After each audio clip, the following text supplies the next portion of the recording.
Everyone, Sarna, everybody, to start the session, can you kindly say Sad? Sadhu, sadhu, sadhu. Namo tassa bhagavato arahato samma sambuddhassa. Namo tassa bhagavato arahato samma sambuddhassa. Namo tassa bhagavato arahato samma sambuddhassa. Katang bhavitani cha kundaliya tini sucharitani. Katang bahuli katani chattaro satipattana paripurenti.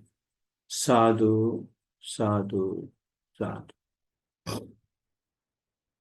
Dear friends in the Dhamma, today is 4th February, Independence Day in Sri Lanka, 77th Independence Day, they say. I'm not quite sure to what extent we are independent. Anyway, we are involved in the search of true independence, and that is why we have been meeting for now quite some time, 7-8 years possibly,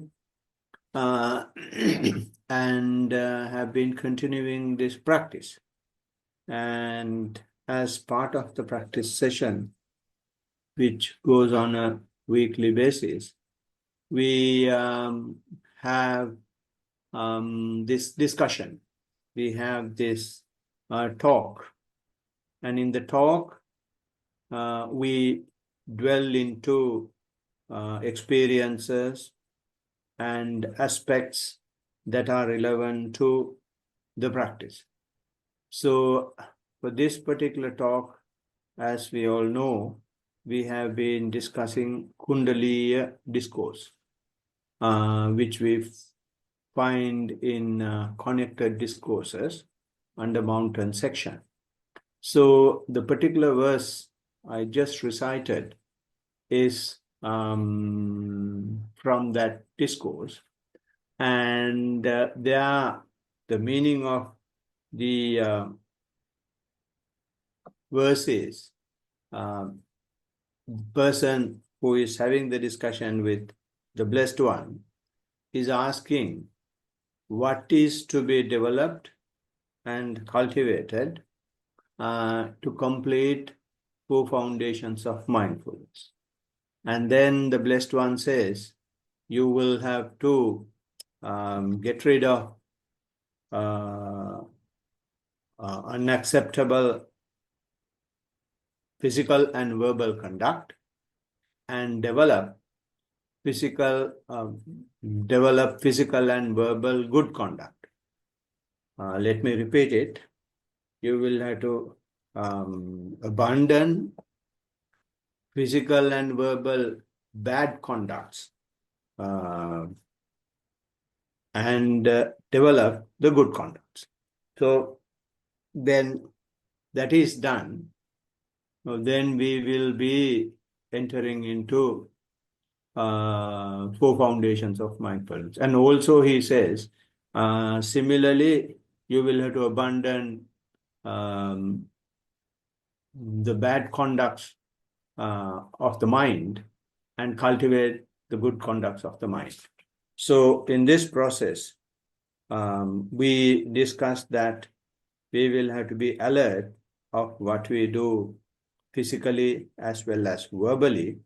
And because of that alertness, the 4 foundations of mindfulness, or because of that alertness, we develop the mindfulness. So when we develop the mindfulness, that gradually cascade into the 4 foundations.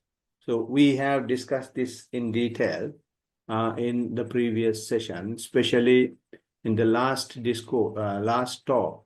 I took a good summary of what we have been discussing for a few months on this topic. So now we are discussing about the 4 foundations of mindfulness. So in 4 foundations of mindfulness, even there, we have completely, we know there are 4 foundations, as the word suggests. The first foundation of mindfulness, or the first base of mindfulness, is the physical process, which we call being mindful of the body, and then mindfulness of the feelings, and then mindfulness of the mind, and then mindfulness of the phenomena. Some call it mind objects. So I'm not going to give a detailed explanation of the mindfulness of the body, because we have discussed that in detail. And in summary, there are 14 sections, of which the first one is sitting mindfulness, or the mindfulness on the breath. And then when you develop mindfulness on the breath, and then Buddha is requesting us to carry that to other postures as well. And if you are successful in carrying that mindfulness to the other postures, then take it to the posture junctions, or the semi-postures in a posture. When you stand up, you will not automatically, from sitting to become standing. There is a process. So if you can be mindful of that process, you can either call it junctures or the process. So that gives more strength to your mindfulness. So therefore, he's using a special word for it, continuation of mindfulness, or the full awareness, in Pali, sampajanya. So, and then he has wholeness of the body, and he explains the elements of the body, and then the 9 contemplation of the decaying body. So this is how you will be mindful of the body. And then when it comes to feelings, again, feelings are 3 types. There are pleasant feelings and unpleasant feelings. And there is in between the neither pleasant nor unpleasant feeling. So if these 3 types of feelings are usually experienced in 2 layers, one is the mundane layer, and the other is the supramundane layer. In the mundane layer, or in the worldly sense, you will have pleasant feelings. In worldly sense, you will have unpleasant feelings, and neither pleasant nor unpleasant. So no matter whether it's worldly or otherwise, Buddha says simply be aware of it. So far as I am concerned, this is again another continuation of mindfulness from the physical being mindful of the body. When the mindfulness gets diversified, you gradually enter into the mental layer with the connection that the mind is having with the body. And the other layer, the spiritual layer, supramundane layer, the blessed one says, again, you will have these 3 types of feelings, pleasant, unpleasant, neither pleasant nor unpleasant. In those stages as well, you simply become aware. So we have been discussing those feelings and in the spiritual world, and we discuss them using the absorptions. We discussed the first absorption, where you will be having a situation where you get secluded from the sensual pleasures and unskillful qualities, and enter and remain in the first absorption, which has the rapture and bliss born of such seclusion. And I'm not going to repeat what we discussed there. So here, you will be struggling a bit to come out of sensual pleasures and come out of unskillful qualities. But with the use of naming, with the use of applied and sustained thoughts, with the use of placing your mind and keeping it connected to mindfulness, although being secluded from the sensual pleasures and the unskillful qualities is a difficult thing, is a painful feeling, gradually you will overcome that and get to this rapture and bliss born of seclusion. And continuation of that will come to a state where you realize there is some inefficiency, there is some painful feeling in the first absorption as well. And that is this applied and sustained thought, or placing the mind and keeping it connected all the time. One may realize over time is a difficult thing. So when that happens, mind will gradually try to stop labeling, try to stop keeping it connected. In other words, we call it vitakka vichara, applied and sustained thought, and then just be with the rapture and bliss. When you are with the rapture and the bliss, born of concentration, then you go a bit further. It is not just secluded from the outside world. Now it is indicating, because you are internally concentrated and no connection with verbalization, your mind and body gets one, becomes one, and therefore you call it concentration. And you live with rapture and bliss without labeling, then that becomes the second absorption, and we have discussed up to that point. So today I'm going to take the third absorption.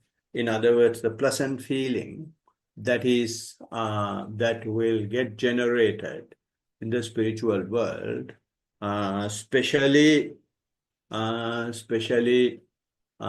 one who is practicing mindfulness. And that is how Buddha has also explained. And with the fading away of rapture, it says, they enter and remain in the third absorption, where they dwell in equanimity, mindful and clearly aware, experiencing the bliss of which the Noble One declares equanimous and mindful. One dwells in the bliss.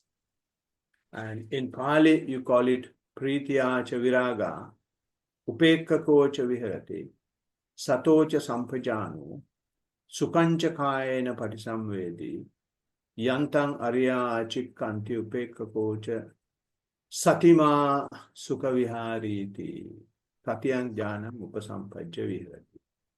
So we will try to understand this in bit more detail, so that we can see how a practitioner would relate to it. So from the first and the second absorption, now we have introduced a new skill to the mind through mindfulness, and that skill is identification of friction, or the identification of inefficiencies, or the identification of more efficient way of living.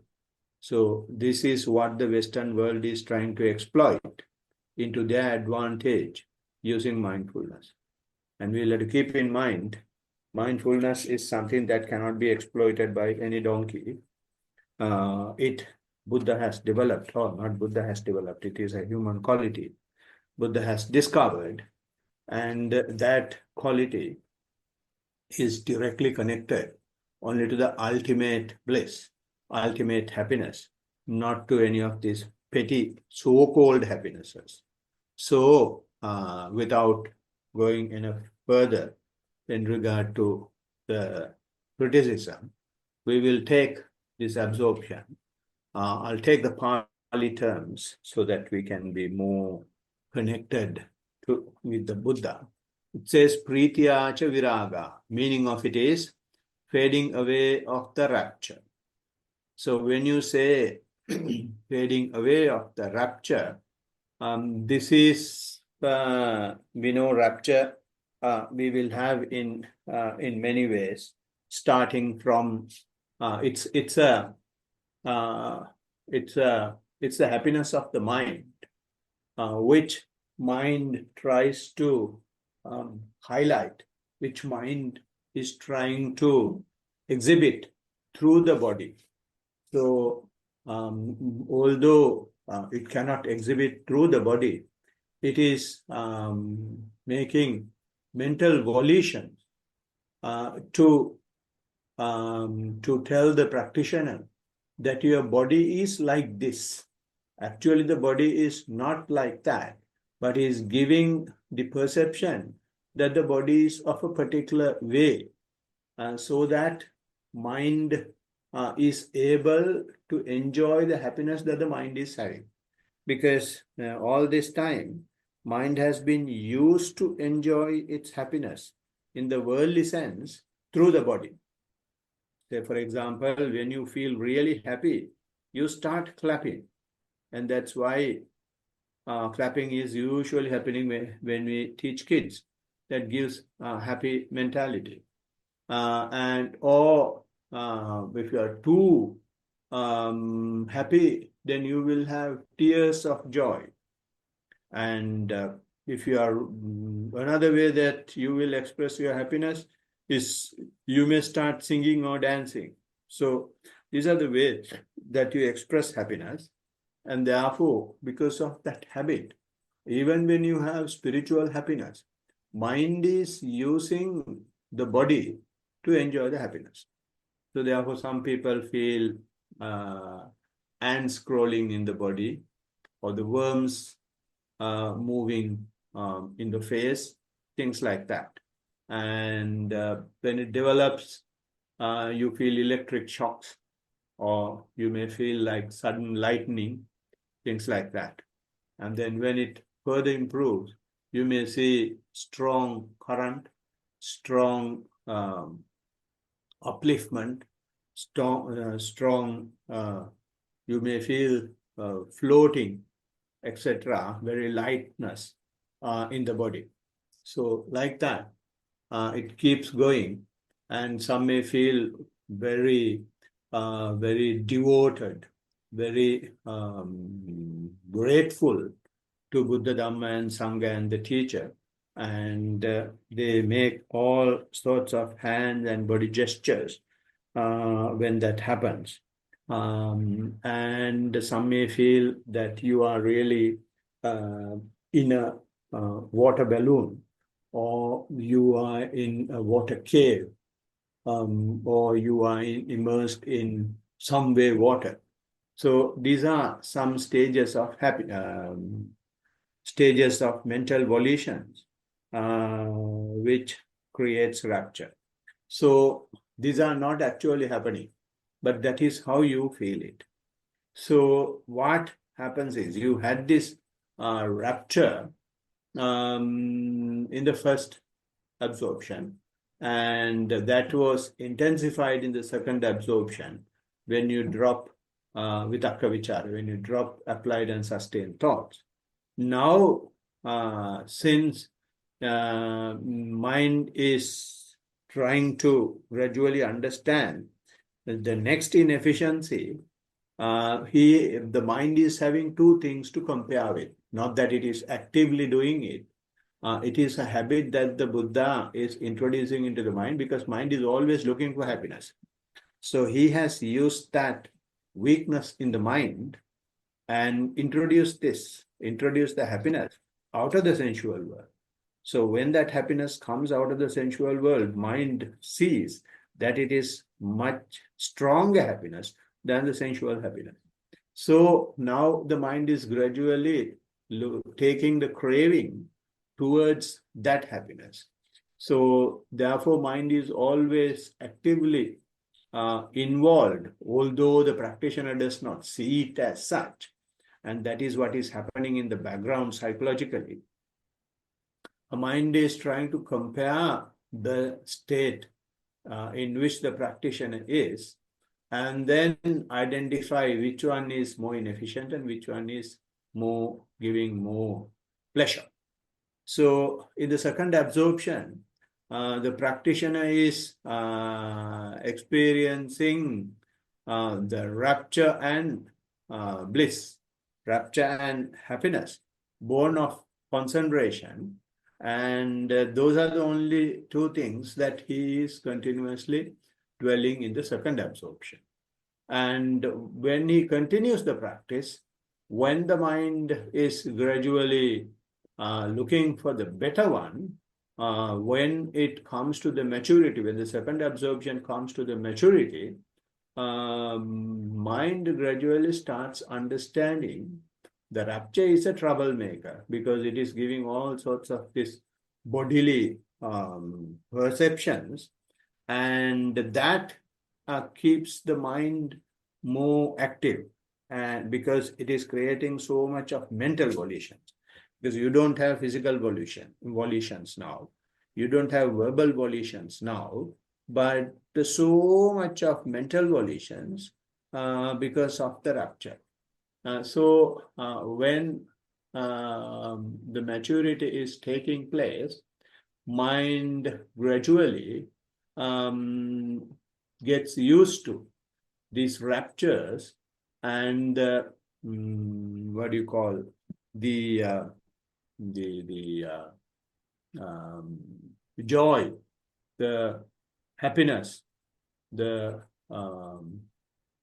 best term is the too much attachment to rapture does not continue, because the mind realizes that this is giving more volitions. So therefore, there is nothing to be so attached to it. So it is comparatively, bliss is more peaceful. Bliss is giving much pleasure. Bliss is giving more happiness. So therefore, the comparatively mind gradually comes out of this rapture situation and doesn't contribute much to rapture, and gradually bend towards the blissful situation. And although I am using these active terms to explain, these are not things that are actively done. These are happenings. What the practitioner does is, practitioner simply keeps the awareness. When the practitioner simply keeps the awareness without getting bogged down in the rapture, because of that awareness, the attachment to rapture gradually comes down, and then when the attachment to rapture gradually comes down, which the mind was mainly involved in the past, mind does not have now a place to go and settle, because it was in the rapture. So the mind will have to start crying about the loss of the rapture, because the rapture was something which was earned. Rapture was the dividend from a huge investment. So the only thing that the mind can do is cry. When I say cry, it is not physical crying. Be upset, be unhappy that the rapture is reducing, rapture is fading away. But mind does not do that. Because of the mindfulness, even if that comes forward to be unhappy, even if the practitioner is giving a complaint about the loss of the rapture, and the practitioner is asked to be aware of that complaint, to be aware of that unhappiness about the loss of rapture. So when you do that, what you gradually learn is Prityacha Viraga. Prityacha Viraga means you don't generate sensuality, you don't generate raga. I don't remember the English term for raga. Does anyone remember? You learn the art of disassociation with the priti. So when you learn the disassociation with the priti, you are doing it voluntarily because of the mindfulness. You knew the priti was there, and you knew that it was comparatively physically and mentally active, and you know that the blissful situation is more efficient and less friction, and therefore the mind is now having a reason to give up priti, to give up rapture, and go for the next best alternative. So that's common rationalization that the mind is having. So therefore, although initially some practitioners may be worried about the loss of the rapture, over time, because of mindfulness, they come out of it, and they don't express strong clinging to rapture. So when that happens, mind starts learning a new technique. Of course, it has been developing even in the first and the second, but it really comes to light here. That a new quality that the mind is developing is upekha kocha viharati. Upekha kocha viharati means, although the rapture is not there, although you are not attached, although it has faded away, you are not biased, you are not too worried, you are not involved too much yourself with that. So therefore, you learn to be more balance-minded. You learn to have an equipoised mind. That is what we call samahita.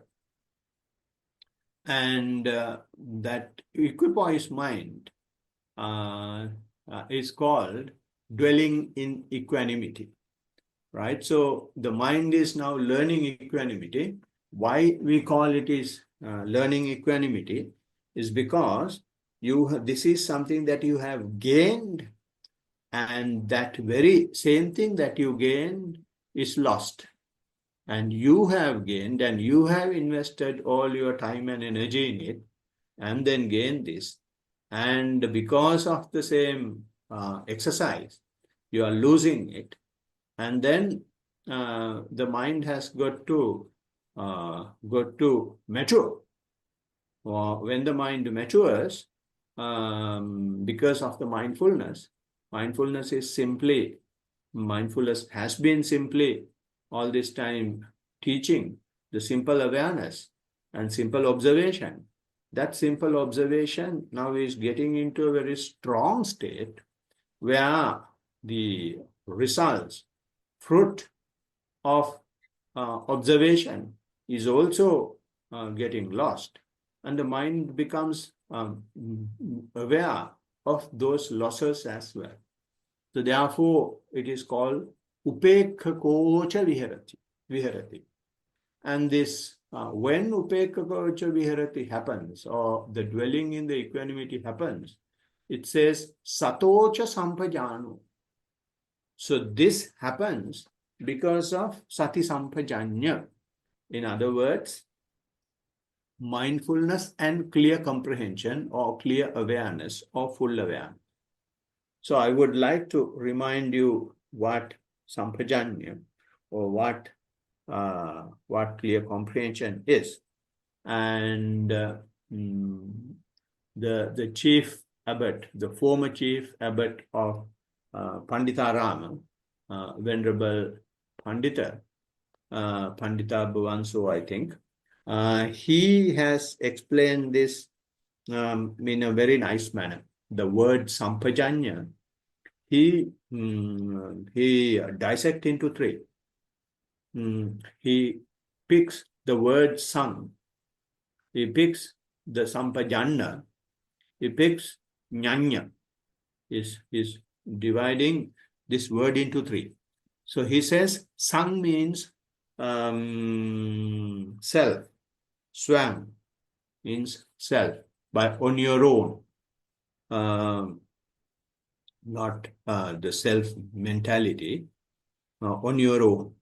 Sampajanna means full, complete, in total.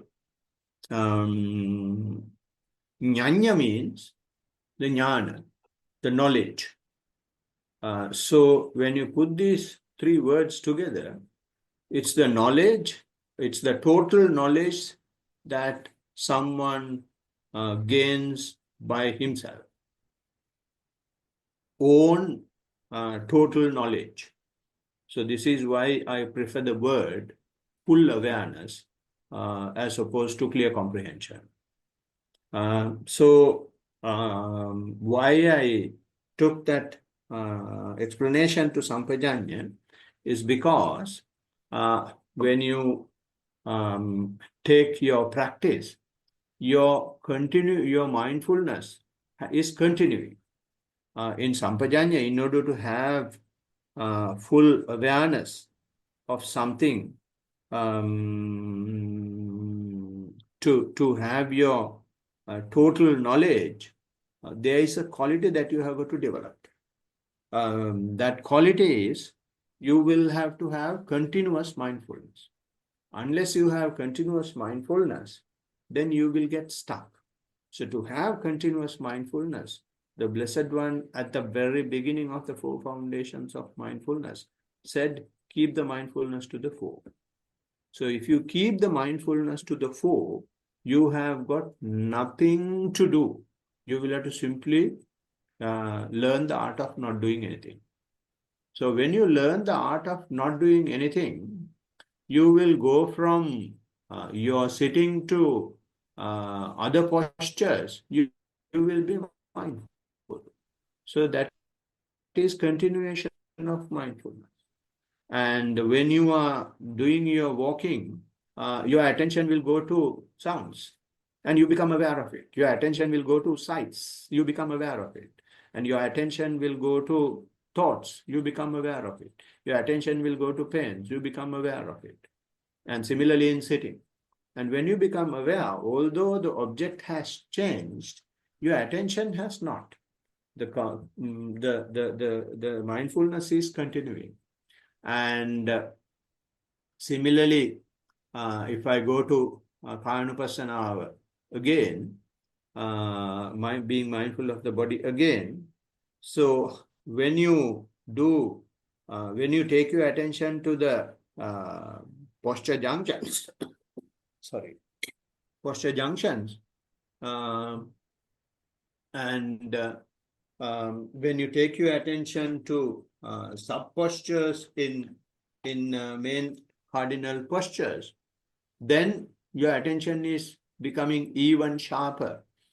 You are thin slicing the physical process and the mental process. And when it becomes sharper, the attention is now getting more and more refined and clearly continuing no matter what you are doing. So therefore it happens. That is the reason why when you give up sense desire and unskillful qualities, you simply take your mind to the object. And that is because the mindfulness is continuing. You are aware on one hand, I'm coming out of this, and on the other, I am with this. So your awareness is continuing. And if your awareness is not continuing, and if you think the first absorption is giving something that you have never had in the sensual world, if you don't keep the mindfulness to the fore, you will think that is the arahanthood. You will think that is the final stage. And before Buddha, that is what has happened for some people. And for one or the other reason, and if someone is able to come to the second absorption, and if he comes out of even the vitakka vichara, applied and sustained thoughts, and then dwell in heightened bliss, heightened rapture and heightened bliss, then if he is not continuing the mindfulness, if the mindfulness is not kept to the fore, they will judge there, they will take a decision there, then this is the end. So therefore, keeping the mindfulness to the fore is giving you a quality that you don't decide at any stage. You don't come into conclusion at any stage. You are only an observer. So because of this continuing observation nature, you keep going. Since you are keeping going, what happens is you gain knowledge that that continues, and it is your first-hand experience, and it is your total knowledge. Why I am saying total knowledge is now you very clearly see it is improving. Earlier, there was a state. Earlier, you knew that the sensual world is the only world. Now, when you come to the spiritual world, you know that there is another world where another alternative for us to live, and it is giving more happiness. And still, you don't build your house there. You don't settle down there. You keep observing. When you keep observing, and then you see this is also a utter mess, and there is even a better alternative when it comes to the second absorption. And then again, mindfulness is to the fore. Since the mindfulness is to the fore, you don't take any decision. So you are experiencing another layer of knowledge. So your knowledge is expanding. Your understanding is expanding. It is not that someone is telling you. It is your own experience. So when the experiences is continuously, perpetually increasing in this manner, then it is continuing mindfulness. And that continuing mindfulness is what we call total knowledge. Still, the total knowledge is not over because the mindfulness is kept to the fore. And when we take this sampajanya quality and see the way that we work in the society, and the best thing that we know, or best things that are happening in the society, are researchers. So when you see the research in the present day, before they get funds, before do anything else, they decide the outcome and then collect data to prove that outcome. So these are the type of researchers that are happening now.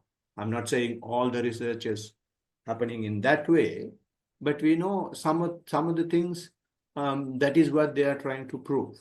They are trying to prove there has been a Big Bang. They are trying to prove that there is God element. So they have already decided, but trying to collect data to prove it. But so far as the Blessed One is concerned, he says, don't decide.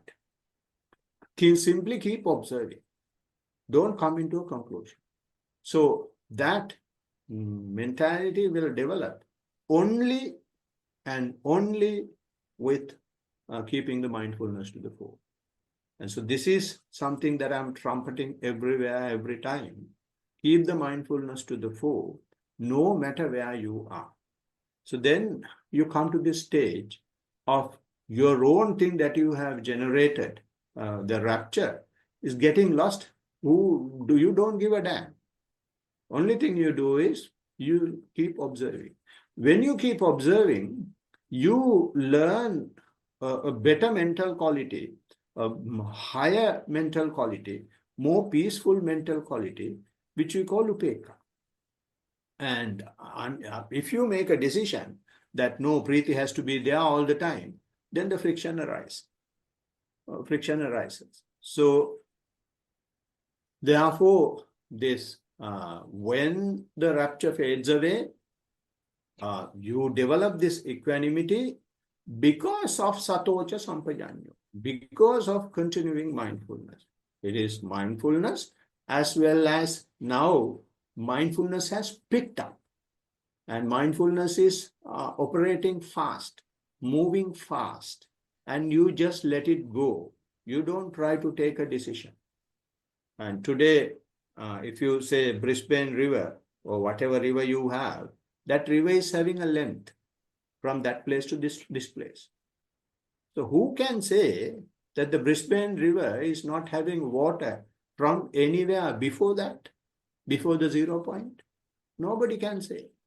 But they have decided, so therefore they are dumbfounded. But so far as the blessed one is concerned, don't have a 0 point. Keep digging, keep searching. Then you will see, the water is coming from another stream as well to Brisbane River. And to that stream, water is coming from another stream. And to that stream, water is coming from the another stream.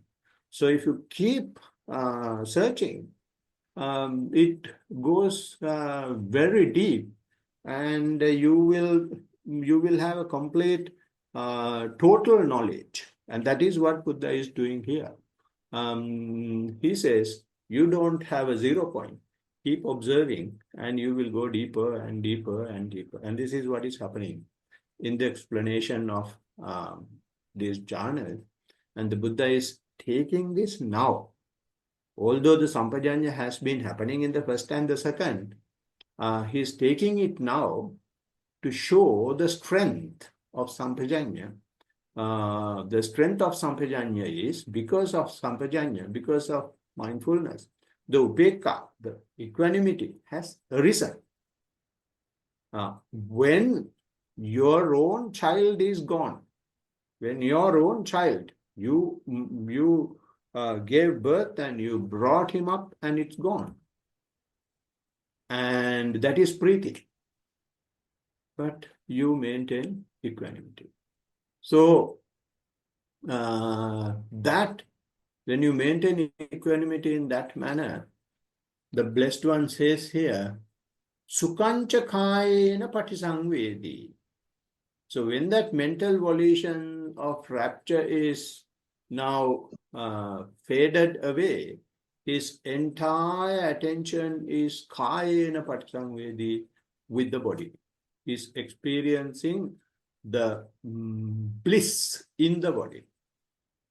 Why this bliss in the body is important is because the body is giving you the first-hand experience.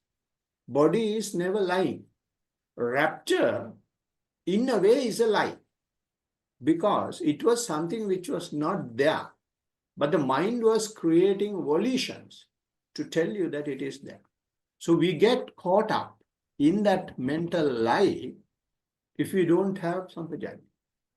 But since you have sampajanya, you are able to see that you don't get hooked up in it, and then gradually you go to a state, mind go to a state, another efficient state, where you feel so much of bliss in the body. So that says Priti manassa kayecha passambati chittampi passambati. Now here what happens is mental volitions comes to a very low level, and when it comes to very low level, because the no rapture volitions are there, then your mind becomes at peace. When the mind becomes at peace, the body naturally becomes at peace. So it says, Sukhancha kayena patisangvedi. And since you want to have first-hand experience, since Blessed One wanted the practitioners to have first-hand experience. He said, not only keep the mindfulness to the fore, he said, keep the mindfulness to the fore, having the body as the focal point. So how he said in Pali was, Ujung kayang panidaya parimukang sating upattapetva. You have your attention to the body and keep the mindfulness to the fore. Unless you have your attention to the body, if you take your attention to other nonsense that are coming out, I'm not saying they are, although I use the word nonsense, they are wrong, but those may be things that the mind is creating. So if you keep your attention to the body, the experience that you get is 100% verified, 100% authentic. Because no one is telling, it is your own experience. You can challenge anybody that this is happening. But important thing is, although you challenge, although it is authentic, even that you keep observing, keep the mindfulness to the fore. Don't get hooked up in it. Because there is a layer that we will have to go beyond physical process. But to go beyond physical process, you will have to thoroughly understand the physical process. So this is what the Blessed One is doing. Gradually takes our attention from the sensual world, unskillful qualities, and put it to the body through the rapture. And then once the rapture is gone, then you, Blessed One is asking, how about this coolness? And then he says, okay, it is so cool, but keep observing. And when you keep observing, the very same thing that happened to Preeti, that happened to rapture, will happen to Sukha as well. Because now the fight is with the Sukha and the equanimity. So that comes in the fourth jhana. We will take it further the next time. So therefore, the Blessed One says, this person now is dwelling in the first absorption. It was rapture and bliss born of seclusion. In the second absorption, it was rapture and bliss born of immersion or the concentration. And in the third absorption, it goes further. Upekkhako satima sukha vihariti. So it has three words. One is you are equanimous. One is you are mindful, continuing mindfulness. And you have your bliss as well. So you have your bliss and you are observing your bliss in an unbiased manner. So it is going to take you to a completely different realm now. And that realm will come on the 11th February in the next session. So thank you very much for listening. So we will take the fourth absorption in the next meeting. And now we can go for questions if you have any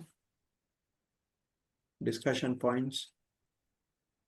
Thank you, Bhante. We are very grateful for your time. I can't explain how precious this time we get from you. Thank you so much. My pleasure. Once a few questions popped up in my mind. I think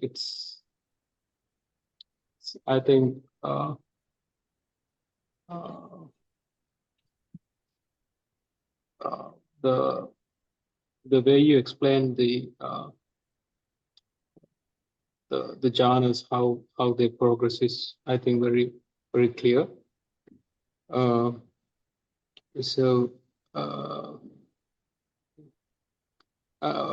This question popped up in my mind, so please correct me if this is wrong, Bhante. So as I understand, so from when we reach the first jhana, so the sensual pleasures are totally abandoned, it's gone, ceased. Then so all these are volitions, sankhara, mental formations, and mental formations has three types, like asvasa, asvasa, Vitakka Vichara and Sanya Vedana. So I believe when we reach the first stage, first jhana, so the asvasa, pasvasa, the kaya sankara is totally gone. So when we reach the second jhana, vitakka vichara is totally gone, vachi sankara is totally gone. So when we, but these mental volitions are like really, they are bulky. So it doesn't go away straight away. Like it peel off like layer by layer. So even we reach the fourth layer, it is not completely finished, as I feel. So it's just becoming more subtle and subtler, but it's not completely like ceased. Yes. So what's the question in there? Is it right? So I'm just I think, shouldn't ask if it is right, but yeah, yeah. I think if you remember the way you started, you Yeah. said there are 3 layers of something. Of what? Three Layers. types of sankharas. 3 layers of sankhara, Yeah. right? So when you take 3 layers of sankhara, you are mentioning physical volitions, verbal volitions, and mental volitions. Yes, Right. Bhante. So physical volitions you confine to in breath and out breath. Yes, Bhante. Physical volition, that is the most what do you call the base of all physical activities. So therefore, not that volition goes away, and it comes to a state that you don't feel the in-breath and out-breath. Not that it stops. So your involvement with it reduces. Yes. So the sankhara is there, its clinging is not there, upadana is not there. So you have the ability to come out of the clinging to the physical volition, right? But that is momentarily.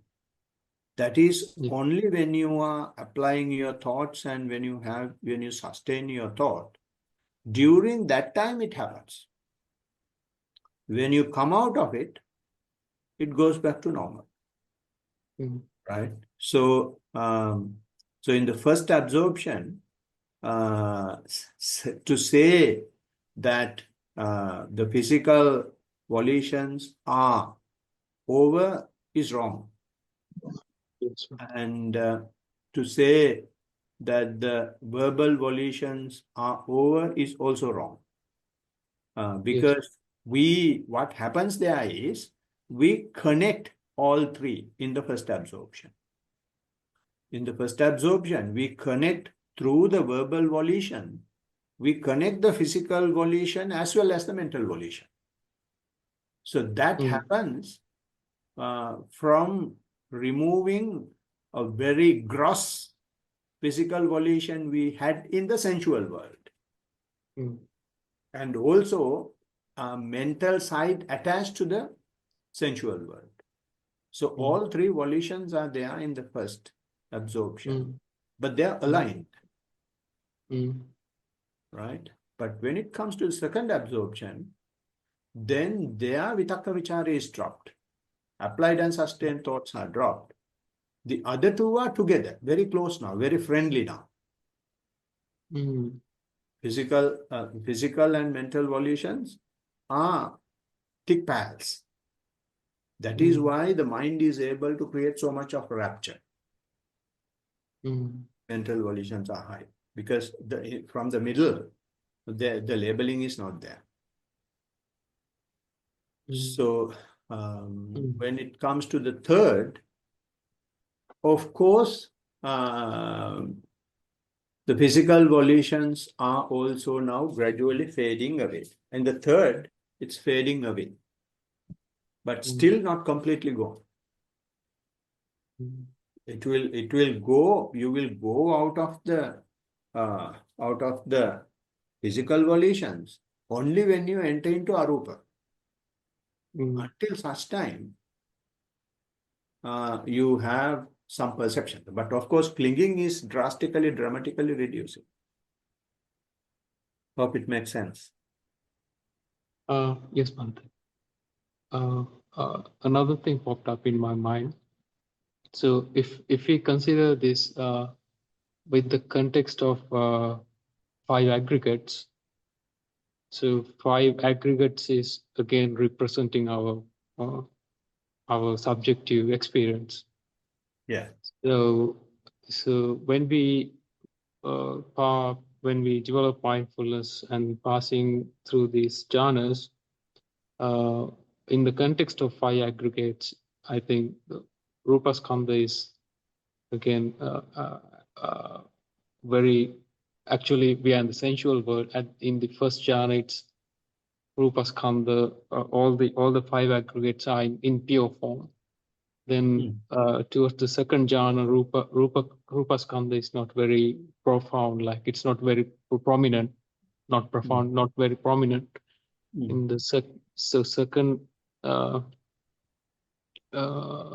and so as I feel later on, what is remaining is Sanya, Vedana, and Vijnana, and Yeah. with it the further refinement of the mindfulness, we are moving more towards the Vijnana element. Yeah.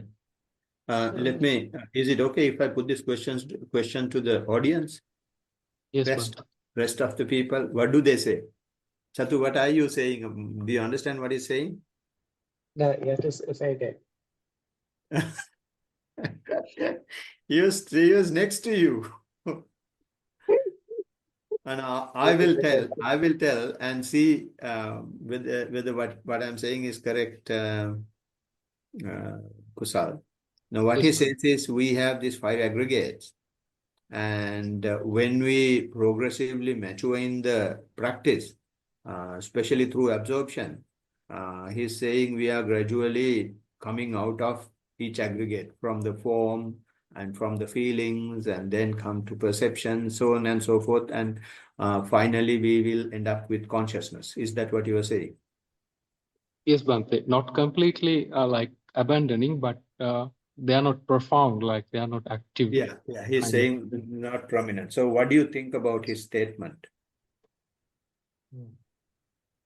So the aggregates, I guess, will always be there, but the clinging part can be, so that's liberation, is the clinging is removed. So I guess there's probably progressive sort of status as you go through. Yeah. So that's the word. Yeah, that's the word that was missing. But he was saying the same thing in a different way. He was saying not prominent. Not prominent means not that they are not there, they are there, but you are not clinging into them. So in the practice, what we are coming out of is not from the aggregates, but from the clinging to the aggregates.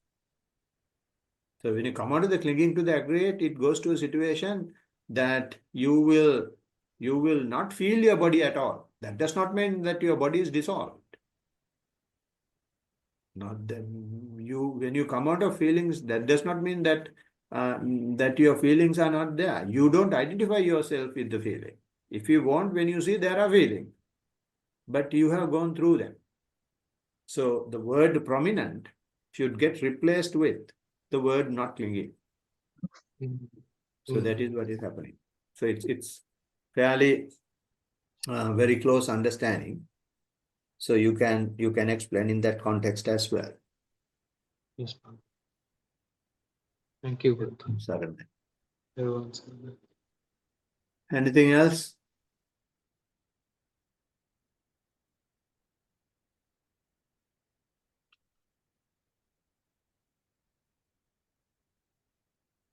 Okay. So are you good, Chatu?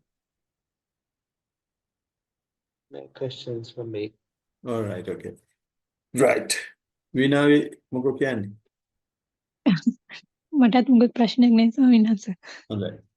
එහෙමනම් can I invite the temple people to pass on the positive energies we have generated today from the practice talk and the discussion with the rest of the universe. Thiruvan Saranai. Yeah, Bhante, Avasarai, can I quickly ask another question? Okay, go ahead. Bhante, it is surprising how people without right view how they develop their mind up to 8th jhana. Yeah. It's surprising because the sampajana and mindfulness plays a very critical role in this. Yeah. And for me, it's really hard to comprehend what motivates them to. I'll put the question this way. So since you are saying that without sampajanya, that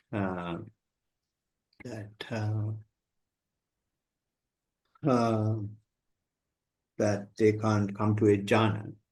So if they have come to a jhana, how do we say that they have not had sampajanya? That's one thing. That's one thing. That's one thing. And the other thing is your main complaint is, and it's a very good point you are making.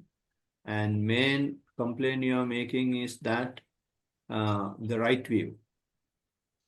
So if they had the right view to give up, abandon the sensual world, and do this practice, how do we say that they did not have right view? Ball is on your court.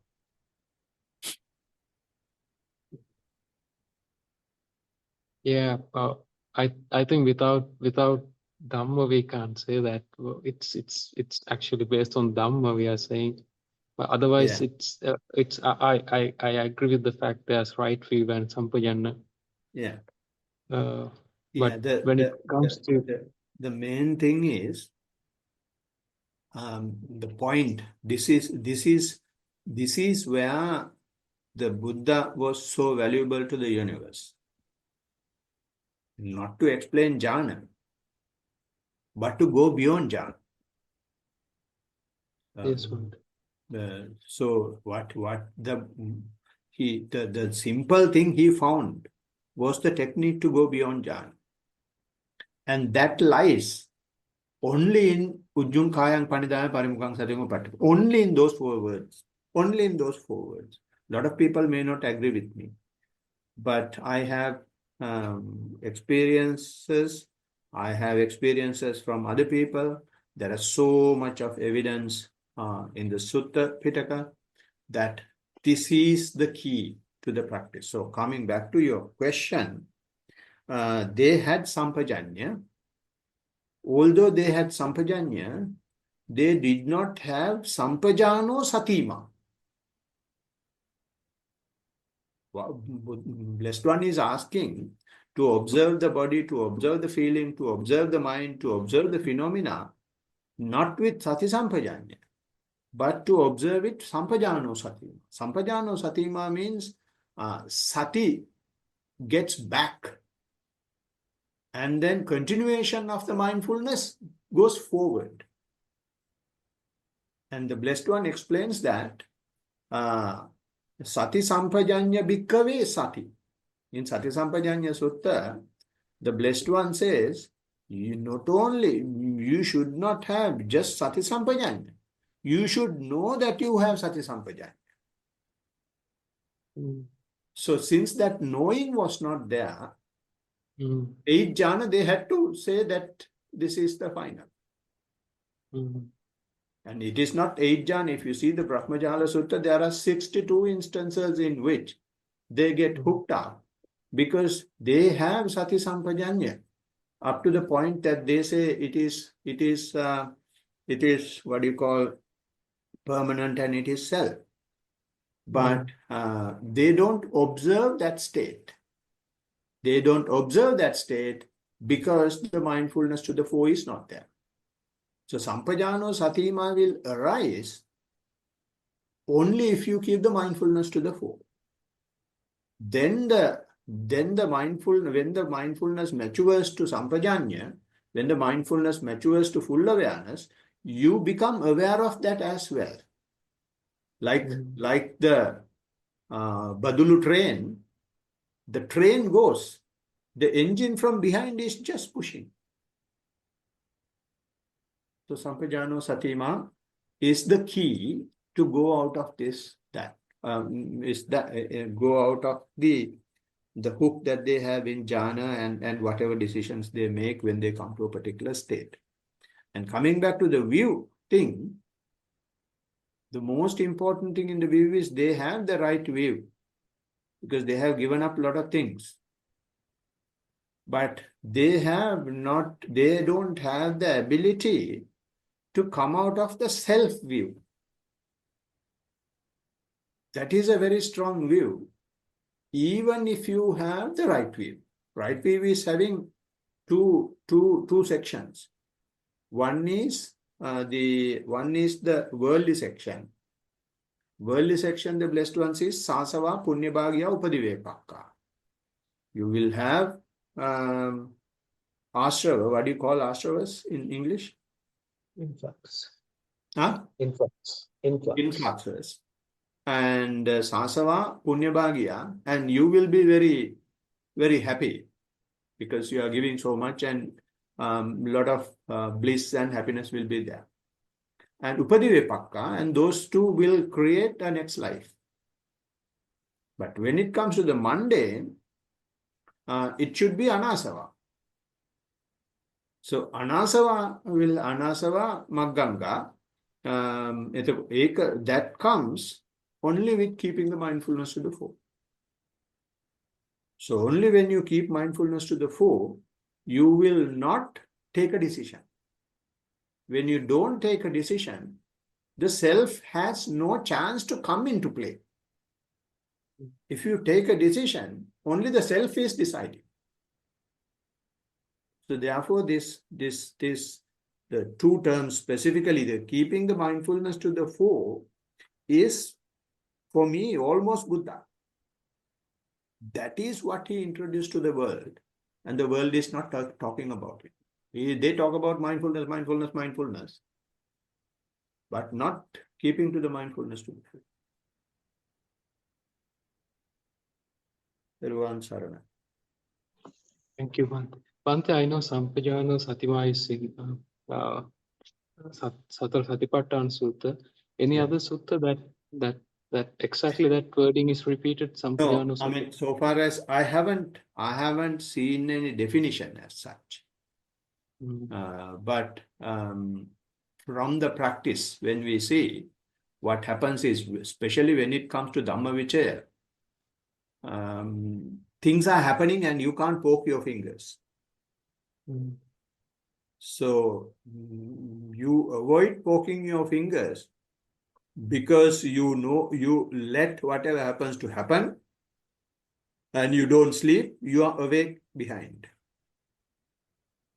So that is Sampajano Satima. Now he is not just mindful. The mindfulness has created the next stage of drilling through the physical and mental process. So when that happens, then you should have the mentality to be very quietly, very patiently maintain your awareness. So that is why the Blessed One says in Sati Sampajanya Sutta, Sati Sampajanya Bhikkhave Sati. He is explaining in nihilistic terms as well as the positive terms. He says Sati Sampajanya Bhikkhave Asati. So if Sati Sampajanya Bhikkhave Asati, although you have Sati Sampajanya, the fruits are not coming. But if you have Sati Sampajanya Bhikkhave Sati, then the fruit starts coming. He says from moral shame to the restraint of the faculties and the morality and the right concentration, and it goes up to the liberation. It's such a beautiful sutta. and is very important only for the practitioners. Otherwise, it will be just academic understanding. Teruvan Sarana. For the second time, over to the temple.